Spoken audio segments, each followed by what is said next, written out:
Born and bred in the Great Depression by Jonah Winter and Kimberly Bulkin Root.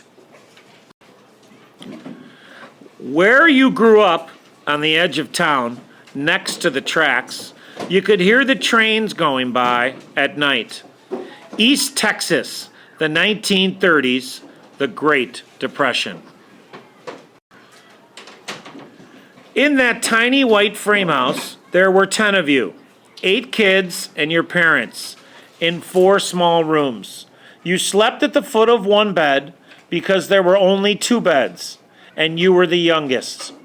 You had to read by kerosene lanterns because you couldn't afford electricity.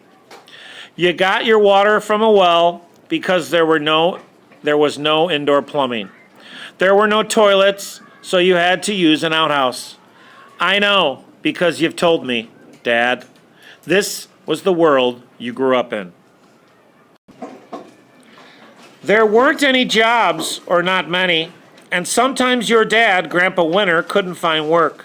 He'd make the slow walk home empty-handed, past the storefronts, over the bridge, all the way to the edge of town. Some mornings, at the lumber yard where Grandpa sometimes worked, he had to run a foot race against other men like him. If he won, that meant he'd go to work that day. That meant he'd won the right to sweat in the hot Texas sun, painting railroad ties with tar, hoisting them up when they were dry for 10 cents an hour. Low-paying work was better than no work at all. During those years, you spent your summers daydreaming, exploring the woods behind your house. I wonder what you dreamed about. Were you dreaming of a different world? With no money for no new shoes, your feet got tough as leather. Walking barefoot down the gravel roads, walking on the hot rails, day after day, that's what you've said. But you've also said you never went hungry. There were vegetables and fruit from the garden, corn and okra, tomatoes, watermelons, peas, and potatoes, and collard greens. What you couldn't eat right away, your mom would store in mason jars, apples and peaches and pears, sealed until the winter. And there were always eggs, and there was often chicken, everyone's favorite, fried up in a cast iron skillet. How hard Granny Winter must have worked feeding so many people, especially with you and David and Harry and Lou and Ada and Oletta, all too young to help. The way you describe her, Granny Winter, did everything. Cooking, cleaning, gardening, milking.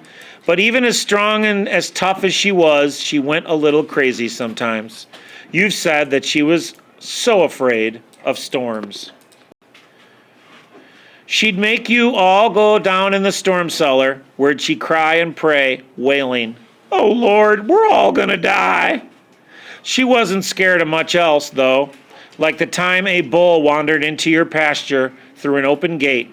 She just grabbed it by its horns and let it out. Sometimes it's hard to believe this world was even real. Maybe I've remembered it wrong. Did Grandpa Winter really know a hermit who lived in the woods and ate beans from a jar?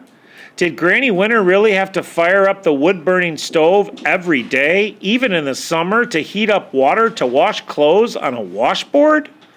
Did you really see hobos leaving little markings right on your mailbox? A code to let other hobos know that this house was friendly? Granny Winter gave them mashed bean sandwiches and leftover chicken in exchange for their chopping wood. And while they chopped, your father would listen to their stories and ask them where they'd been. Where they're headed, sleeping in boxcars 1,000 miles away from home. Riding the rails from one strange town to the next. No money, no family. How did they survive? On the radio, you'd hear what life was like in those northern cities far away, where people who'd lost their homes had to move into shacks made of cardboard.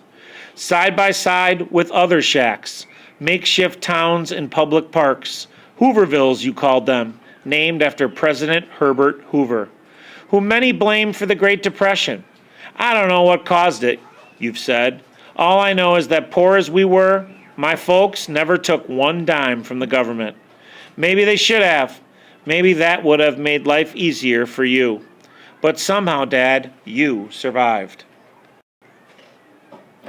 And there were things that made life bearable. A trip with your father to the ice house, riding up front in his old Model T to pick up a block of ice. At Christmas time, you might not have gotten many toys, but it was magical to watch the trains pass by, to see the blue lights twinkling in the windows of the dining car. And it was a good day if you got to play chess with your dad. Or listen to him play the banjo on the porch in his special style, 2 fingers gone from a lumber mill accident. You tell me he read a library book every night in that dim light from the kerosene lamps after the cares of the day were done. When I think of the Great Depression, I picture a whole country of people tough as Grandpa and Granny Winter, not giving up, even when it seemed like there was nothing left to lose, waiting out a storm that seemed like it would never end, and then finally waking to the blue skies of better days. And I see you, Dad, in your little overalls, listening to the trains, walking through the woods, learning to love those things that didn't cost a single penny.